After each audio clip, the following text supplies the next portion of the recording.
tidak diproses akan membakar kita dan memberikan iblis kesempatan.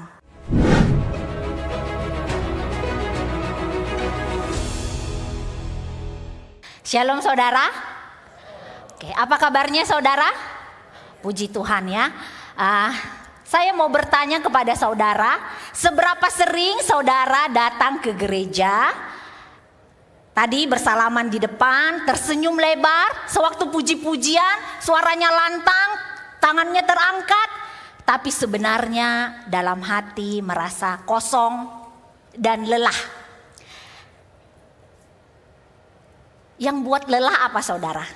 Yang buat lelah bukan karena kita kurang tidur, tapi karena ini.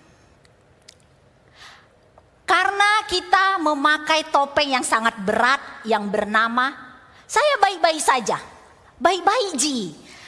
Jadi kita mempercayai ada kebohongan yang tak kasat mata yang kita percayai diam-diam. Kita datang kepada Tuhan dengan meninggalkan sisi kemanusiaan kita, sisi yang berantakan dari diri kita di luar pintu gereja. Karena kita merasa kerohanian yang sejati itu artinya tidak merasa sakit, tidak menangis, dan tidak punya masalah. Kita berpikir iman itu adalah obat bius yang membuat kita bisa mati rasa akan sulitnya dan kerasnya dunia ini. Jadi ketika kita merasa kecewa, marah, terluka, kita merasa panik. Kita simpan perasaan itu dalam-dalam karena kita takut dihakimi. Karena kita diajar secara keliru kalau emosi yang tidak nyaman itu tanda kelemahan iman. Jadi kita menutupi rasa sakit, tersenyum palsu, duduk dalam kegelapan hati kita dan tidak tahu bagaimana menghadapi emosi kita. Kita terus berlari dari perasaan kita dan berharap waktu bisa menghapus. Padahal waktu tidak bisa menyembuhkan luka yang kita sembunyikan. Selamat datang di seri mitos terakhir, mitos-mitos rohani. Yang hari ini berkata, hey, orang Kristen harus sabar dan kuat. Orang Kristen harus selalu sabar dan kuat. Banyak orang Kristen terperangkap dalam tingkat kerohanian dan perkembangan emosi yang tidak dewasa. Kehidupan yang kita jalani tidak mengubahkan jiwa kita. Lapisan emosi dikubur dalam-dalam seperti tidak tersentuh oleh kuasa Allah yang mengubahkan. Kita terlalu sibuk mengerjakan pelayanan ini dan itu yang kita sebut sebagai pekerjaan Tuhan. Tapi kita tidak memberi waktu untuk mempelajari kedalaman jiwa kita. Sekarang pertanyaannya, apakah kita berminat untuk melihat kedalaman jiwa? Mau dengan rendah hati menelisik apa yang ada di bawah emosi-emosi yang sulit, yang tidak nyaman. Nah, emosi adalah tanggapan atau respon atas peristiwa-peristiwa yang terjadi. Emosi juga berarti dorongan untuk bertindak menghadapi sesuatu. Umumnya orang mengkategorikan emosi itu emosi negatif, emosi positif. Tapi saya prefer kita mengkategorikan emosi itu menjadi unhelpful emotion dan helpful emotion. Jadi emosi yang menolong dan emosi yang tidak menolong. Marah itu normal gak sih? Marah itu unhelpful atau helpful emotion. Nah, kalau kita marah ketika seseorang diperlakukan tidak adil, lalu kita datang membela dia, menolong dia dengan bijaksana, berarti di situ marahnya helpful saudara. Karena marahnya itu berarti melindungi orang yang lemah. Tapi kalau kita tersinggung, disentil sedikit saja, lalu kita merasa terhina, lalu mulai nada suara bertambah, kita menjadi kasar, mungkin membanting barang, berarti kemarahan kita menjadi unhelpful anger yang merusak. Kemarahan yang merusak bisa tampil dalam berbagai bentuk. Kita bisa mengabaikan seseorang, kita bisa mendiamkan seseorang berhari-hari yang mengakibatkan orang tersebut merasa diserang dan terluka. Nah, di Alkitab Tuhan pun marah, saudara. Allah kita adalah Allah yang pernah marah, bisa marah, tapi bukan pemarah. Pemarah itu berarti sedikit-sedikit marah. Nah, Allah kita panjang sabar. Artinya Allah kita lambat untuk marah. Waktu Allah membebaskan bangsa Israel dari Mesir, lalu mereka berjalan di padang gurun. 40 tahun perjalanan bangsa Israel di padang gurun, Allah marah berkali-kali. Bangsa itu sukar diajar, tegar tengkuk. Bangsa itu menyembah berhala, Allah marah berhari-hari. Bahkan Tuhan Yesus sewaktu menjadi manusia, dia pun marah, saudara. Tuhan Yesus marah kepada penjual lembu, ternak, penukar uang yang ada di pelataran bait Allah. Itu tempat ibadah, bukan tempat bisnis. Tapi yang paling buat Tuhan Yesus marah adalah karena mereka memakai pelataran bait Allah. Pelataran bait Allah adalah satu-satunya tempat di mana orang bukan Yahudi bisa beribadah. Jadi Yesus marah sekali karena orang-orang itu mengambil hak orang lain untuk beribadah. Saking marahnya Tuhan Yesus menjungkir balikan meja-meja yang ada di sana.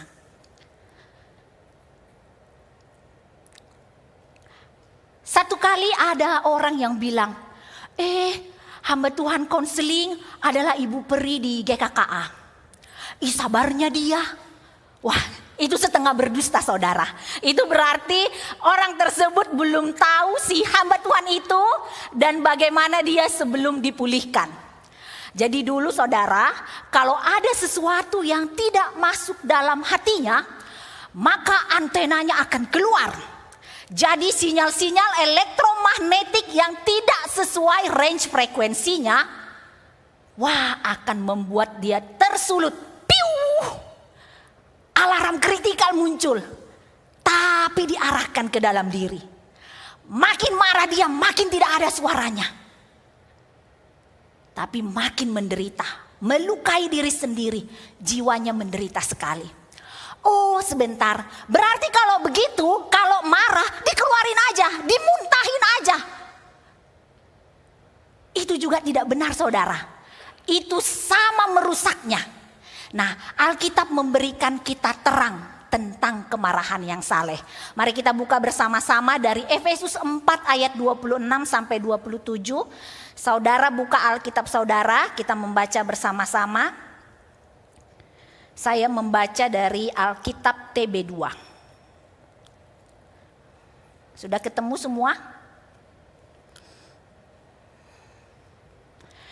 Efesus 4 ayat 26 sampai 27, kita baca bersama-sama. 1, 2 ya. Apabila kamu menjadi marah, janganlah berbuat dosa. Janganlah matahari terbenam sebelum padam kemarahanmu. Dan janganlah beri kesempatan kepada iblis. Alkitab bilang, apabila kamu menjadi marah. Artinya, boleh marah, saudara. Alkitab tidak pernah mengajarkan kita untuk tidak pernah marah. Untuk menekan sisi kemanusiaan kita, menekan emosi kita. Bukan seperti itu yang Alkitab ajarkan. Tapi kebenarannya adalah Tuhan menciptakan kita sebagai makhluk emosional yang boleh merasakan dan harus merasakan. Sehingga kekudusan, proses pengudusan yang terjadi dalam diri kita bukan berarti tidak merasakan emosi-emosi yang sulit, emosi-emosi yang tidak nyaman. Karena tidak mungkin kita di sini bisa dewasa secara rohani tapi kehidupan emosi kita masih kerdil, masih kanak-kanak. Kedewasaan rohani dan kesehatan emosi itu berjalan bergandengan tangan, saudara. Tidak bisa dilepaskan satu sama lain. Dan disinilah letak masalah eksistensialnya. Ini tadi sudah disebutkan WL di depannya, baik sekali ya. Kita merasa supaya diterima Allah dan diterima manusia, sesama manusia, kita harus steril, kita harus bersih dari emosi-emosi yang berantakan. Sehingga dalam diri kita terjadi perpecahan. Yang satu berdoa, membaca Alkitab, pelayanan mati-matian. Tapi yang satunya lagi, kehidupan emosi jauh tertinggal di belakang. Terkurung dalam tekanan dan kepura-puraan. Jadi kerohanian kita seperti cangkang kosong. Dari luar tampak indah, bentuknya bagus, tapi di dalam rapuh dan hampa. Di luar kita bisa tampil baik, tampil sempurna, tapi sebenarnya hati kita bisa jadi banyak luka, mendidih. Kita pikir kita sedang menjadi kudus, tapi sebenarnya kita membohongi diri sendiri. Jadi, jika emosi tidak boleh ditekan, bagaimana seharusnya kita melihat emosi?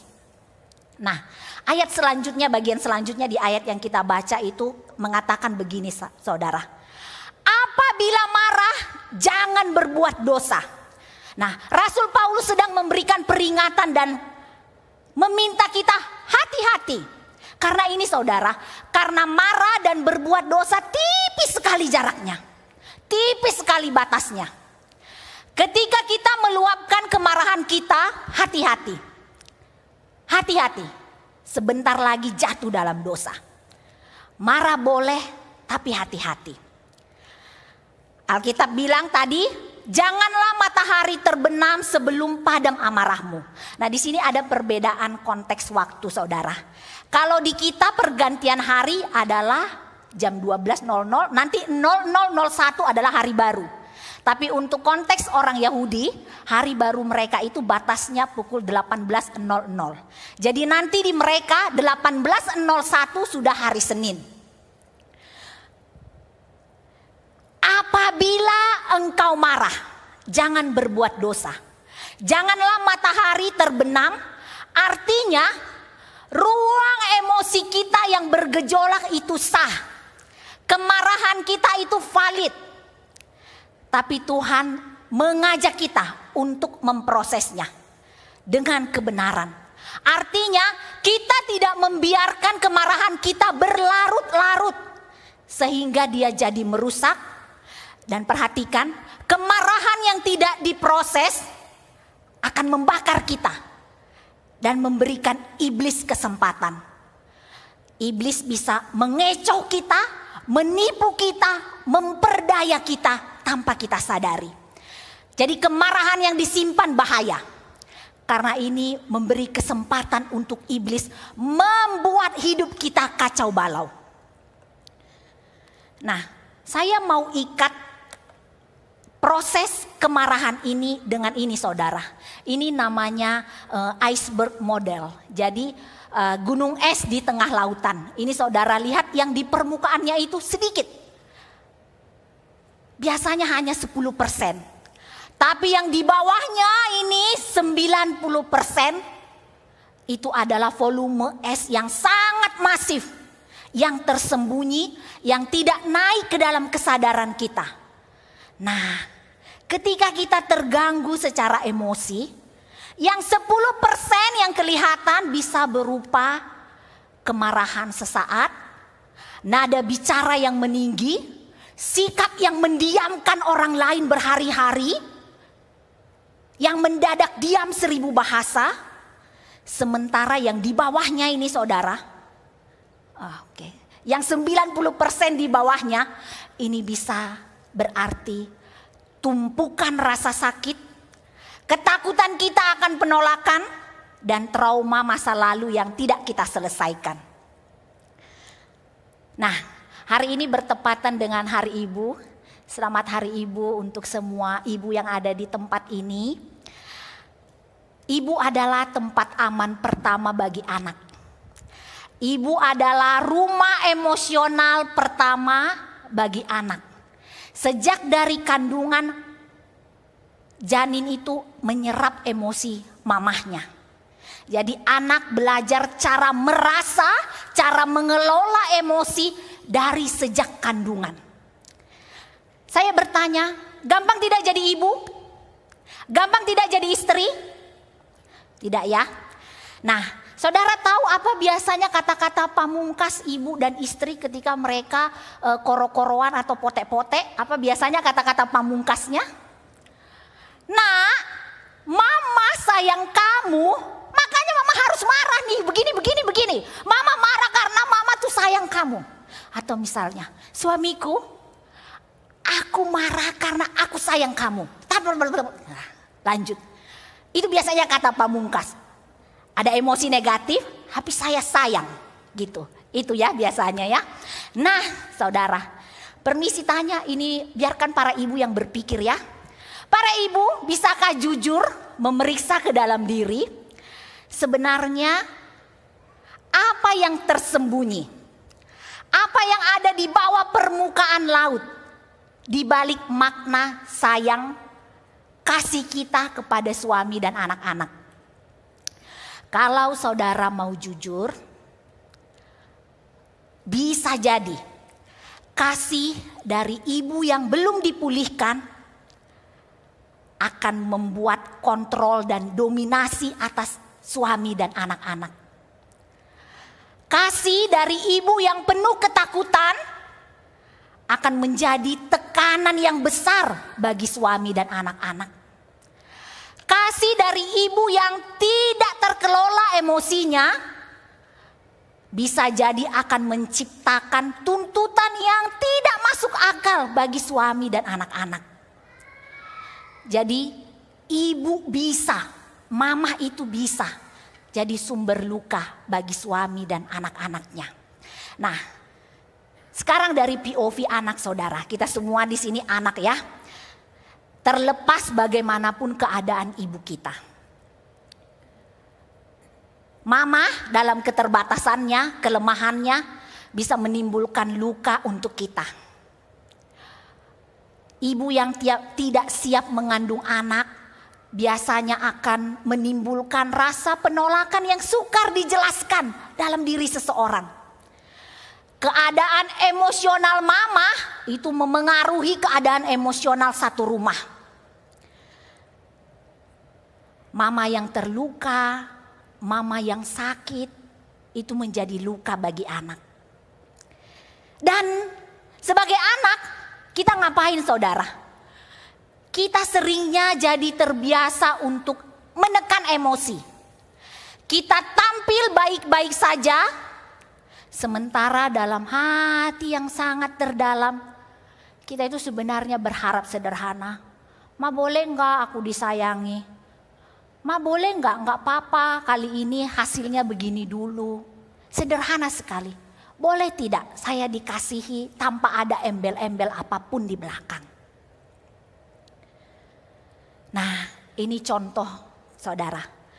Contoh dari apa yang harus kita lakukan ketika berhadapan dengan emosi yang tidak nyaman. Bagaimana kita harus merespons emosi-emosi yang unhelpful. Seringnya kita takut, kita menolak, kita berdiam diri. Matahari terbenam puluhan ribu kali pun kita menolak untuk memproses kemarahan kita. Sehingga luka yang ada di bawah gunung es itu tetap ada di sana dan mungkin akan semakin tebal. Kita marah tapi kita tidak tahu cara mengelola emosi kita. Dan kemarahan itu menjadi kepahitan yang membusuk dari dalam. Kepahitan yang membusuk ini yang tidak pernah diakui, itu seperti membuka pintu lebar-lebar untuk sesuatu yang lebih menghancurkan. Nah, kita lihat Efesus 4 ayat 27. Dan janganlah beri kesempatan kepada iblis. Emosi yang tidak kita kelola akan memberikan tempat berpijak bagi kehancuran. Nah, bahasa Yunaninya, bahasa aslinya itu menarik sekali saudara. Kesempatan di sini itu maknanya sama dengan memberi pijakan. Memberi pijakan. Nah, saya sempat tinggal di Bandung saudara. Saya bergabung dengan komunitas paduan suara di sana yang orang-orangnya itu seru-seruan gitu. Jadi banyak kesempatan itu kita mendaki gunung bersama-sama, nanjak sama-sama. Dan kebetulan Bandung, Jawa Barat itu banyak sekali tempat yang indah, tempat trekking, tempat hiking, banyak curug di sana. Jadi kita sambil nyanyi-nyanyi, vocalizing dan sebagainya. Misal ada yang putus cinta langsung nanjak yuk, nanjak. Move on, nanjak. Nah begitu ya. Nah saudara tahu apa yang paling penting bagi seorang pendaki? Ya, yang paling penting adalah tempat berpijak. Sedikit saja pijakan itu cukup dan berarti. Nah, marah yang terpelihara membuat iblis merdeka sekali. Karena dia dapat pijakan untuk menguasai kita. Dia mendapat pijakan sehingga boleh masuk dalam pikiran kita, dalam hati kita dengan berbagai cara supaya kita kacau. Dan ini sukar sekali dicegah saudara. Dan seringnya kita tidak sadar kalau kita sedang ditipu. Jadi artinya apa? Bagian ini berarti apa? Artinya jangan beri kesempatan. Jangan kasih kesempatan. Tutup kesempatan kepada iblis. Lalu kalau marah apa yang harus kita lakukan? Ketika saudara marah, akui saudara. Akui, rasakan. Akui di hadapan Tuhan. Tuhan saya marah. Tuhan saya terluka. Tuhan sakit sekali rasanya. Tuhan saya berkali-kali diperlakukan seperti ini. Lalu minta, kuasai saya Tuhan. Kuasai saya. Lalu dengan tegas bilang, hei iblis, kau tidak dapat kesempatan. Nah, saudara, sangat umum sekali dan sangat banyak kejadian ketika kita tidak mau merasakan, ketika kita tidak terbiasa duduk dengan perasaan kita jadi mencari ini saudara, sebutannya itu cantolan, gandolan untuk emosi-emosi yang sulit, emosi-emosi yang tidak nyaman, untuk unhelpful emotion yang kita rasakan. Gandolannya bisa berupa apa saudara? Paling sering adalah dalam kecanduan dan adiksi. Main game, scrolling, nonton drakor, dracin, kecanduan kerja, kecanduan makan, bahkan kecanduan yang menyangkut porn dan seks. Biasanya ketika kita tidak bisa cope, tidak bisa duduk dengan perasaan yang sulit, kita itu cari gandolan, cantolan. Nah itu sering sekali dalam rupa adiksi dan kecanduan. Nah, dalam kelemahan kita mengelola emosi, kita tahu kita punya satu yang paling berharga, yaitu karya Kristus. Di Bukit Golgota, Tuhan Yesus tidak hanya sekedar menebus dosa kita, tapi juga menebus lapisan gunung es terdalam yang ada di dalam jiwa kita. Tempat di mana luka terdalam, luka yang paling sakit, trauma yang paling berat yang pernah kita rasakan, Yesus menebusnya. Di sepanjang hidupnya, Yesus juga cukup emosional saudara. Di Taman Getsemani dia takut, dia gentar. Ketika di pelataran bait Allah dia juga marah. Itu semua menunjukkan apa saudara? Dia juga menyelubungi kita sehingga kita tidak perlu berpura-pura lagi, tidak perlu pakai topeng lagi. Dan ini yang paling menjadi harta kekayaan kita. Di dalam Kristus kita tidak dituntut untuk tampil sempurna supaya bisa dikasihi. Kemarahan kita luka kita, segala kesulitan hidup kita sudah diketahui seutuhnya. Tapi kita juga dikasihi dengan sepenuhnya. Nah, saya mau ceritakan ini saudara. Saya bersyukur sekali ya, gereja ini terbuka dengan pelayanan counseling. Lalu seminggu yang lalu itu Grow Camp selesai yang dari Malino. Kalau saudara mengikuti sebagai peserta dan adalah juga jemaat, saudara tuh bisa memperhatikan satu ini saudara. Saudara boleh melihat hidup hamba Tuhan saudara dan para fasilitator itu seperti bejana yang retak. Mereka punya struggle dengan emosi masing-masing, tapi sedang menuju ke dalam satu tujuan, yaitu apa saudara? Ini sebenarnya mengusahakan kesehatan emosi dan kedewasaan rohani. Karena kesehatan emosi dan kedewasaan rohani tidak bisa dipisahkan. Tidak mungkin menjadi dewasa secara rohani namun tidak dewasa secara emosi. Lewat pengalaman Grow Camp saudara, saya menyadari ini. Wah, ini baik sekali ya. Komunitas ini bukan hanya jadi komunitas yang hangat, tapi komunitas yang menghapus stigma kepura-puraan untuk tampil baik. Menormalisasi percakapan-percakapan yang mendalam tentang luka tapi sekaligus merasa aman. Dan kita sedang menuju ini saudara, kesehatan emosi dan kedewasaan rohani yang berjalan berdampingan. Supaya apa?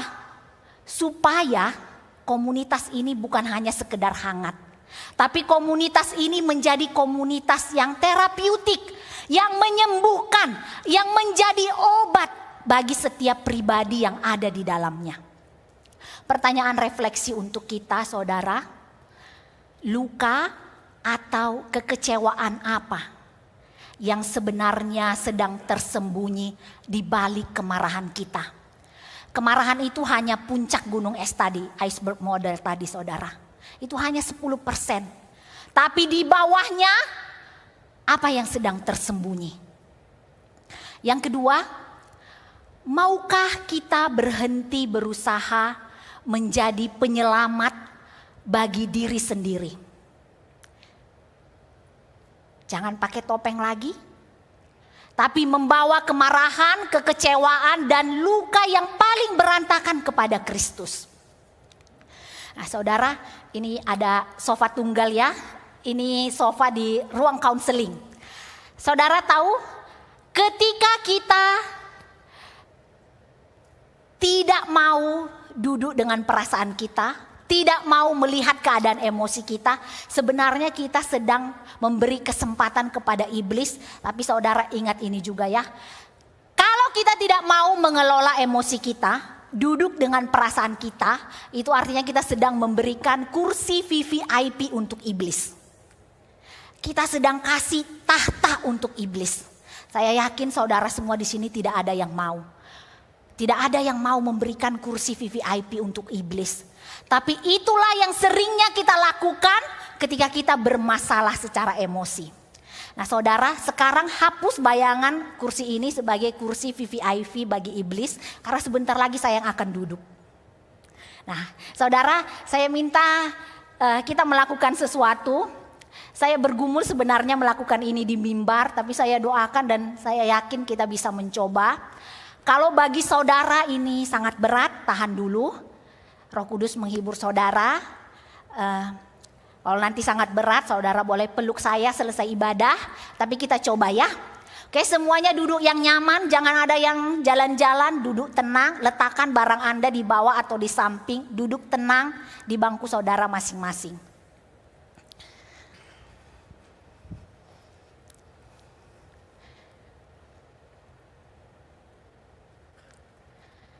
Silakan duduk dengan nyaman, dengan tenang. Mari rasakan perasaan yang unhelpful, yang sulit bagi saudara.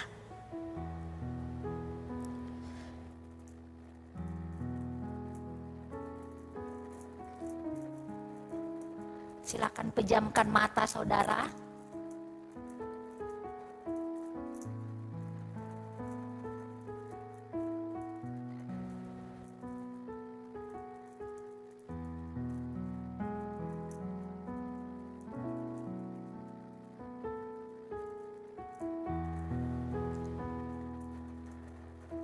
emosi yang sulit ini mungkin terkait satu peristiwa yang sangat melukai saudara.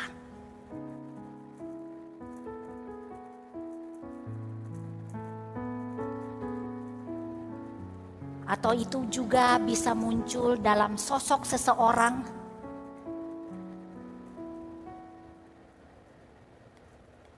yang ketika namanya disebut saja, saudara merasa bergejolak luar biasa.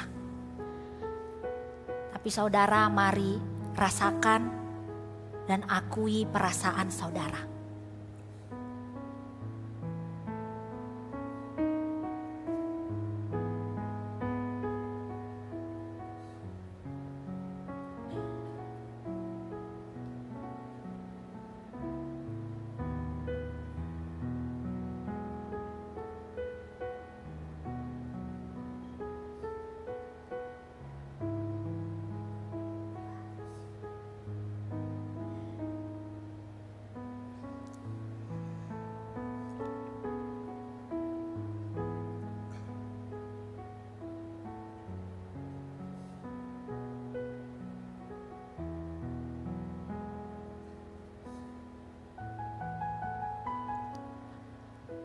Kalau saudara sudah siap,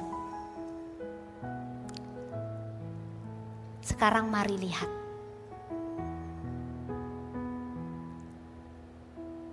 Apa yang ada di bawah permukaan,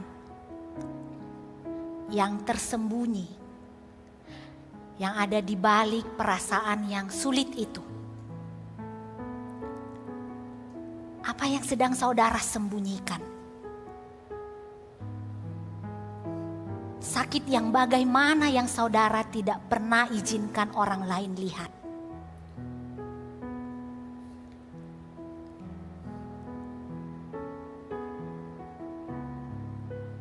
Luka yang bagaimana yang saudara tekan mungkin sudah sangat lama.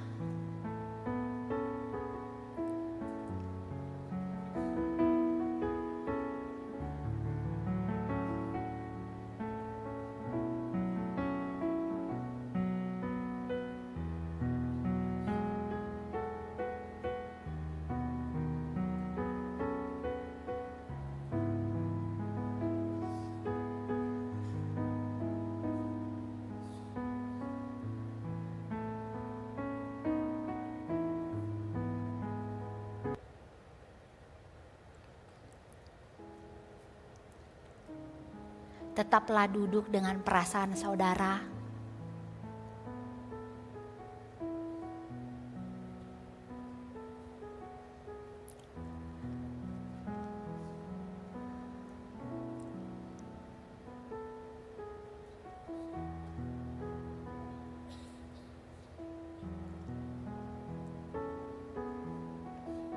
Kalau saudara sudah siap, mari akui di hadapan Tuhan. Tuhan, saya terluka. Tuhan, ini sakit sekali.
Kalau saudara sudah siap, saudara boleh ambil nafas pelan dan buka mata saudara.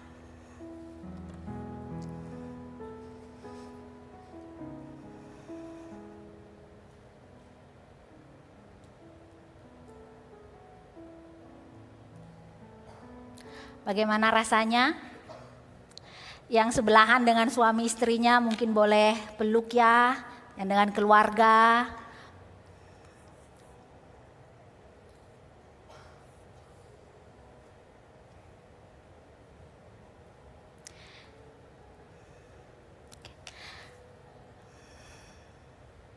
Iya saudara, izinkan diri kita merasakan.